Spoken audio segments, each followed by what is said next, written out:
This is the second annual Global Read-a-Thon of the Center for Studies on Africa and its Diaspora, coming to you live from Georgia State University in Atlanta.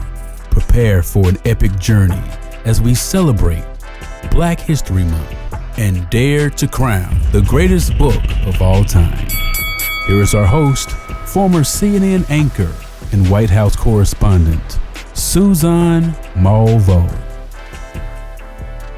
All right, from those goats to this one right here, Dr. Elizabeth West, very beloved, respected professor here at Georgia State University. If she looks familiar, it's because you have been seeing her throughout this program.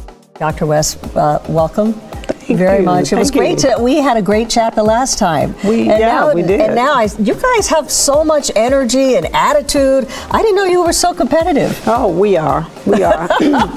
Academics are those kids on the schoolyard who couldn't win any fights or football games. So, oh no, you guys are very serious about this one. I could tell. This is yours, right? Tell us a little bit about Zora Neale Hurston, Their Eyes Are Watching God. Why did you pick that one?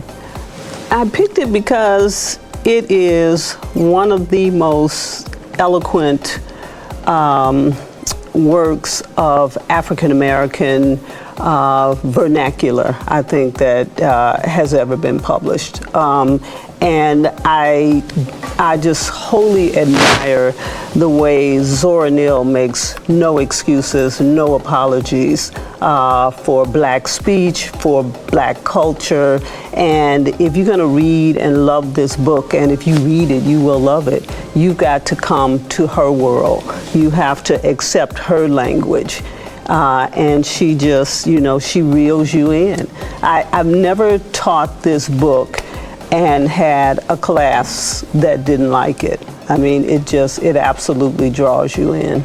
Now, this is a book specifically about a female, the protagonist, who really becomes empowered, and she goes through a series of relationships, and self-actualization, realization comes really at the end.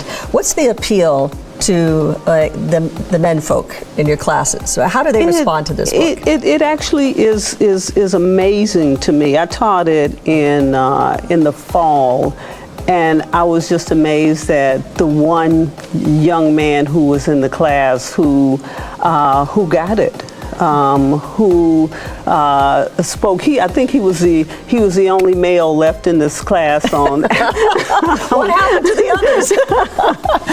Well, there was no gunfights and and gambling, and it was kind of hard sometimes. No, but seriously, he just happened in this class to be the one male in the class, and he came to a level of sensitivity about women's experiences, and he shared that with me.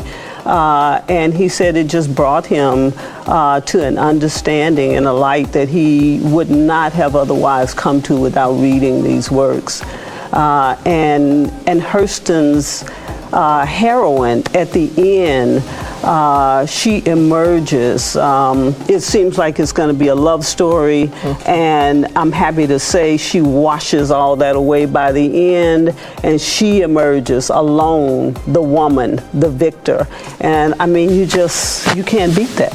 You can't beat that. So maybe this will be, but if it isn't, if it does not make the GOAT, what's your second choice? Do you have a second choice, a runner-up? In our selection of 6? Yes, out of the 6. I'd probably have to go with Maya Angelou. Okay. Yeah. I know why the cage bird sings. Yeah, it's powerful, and the metaphor is just so powerful.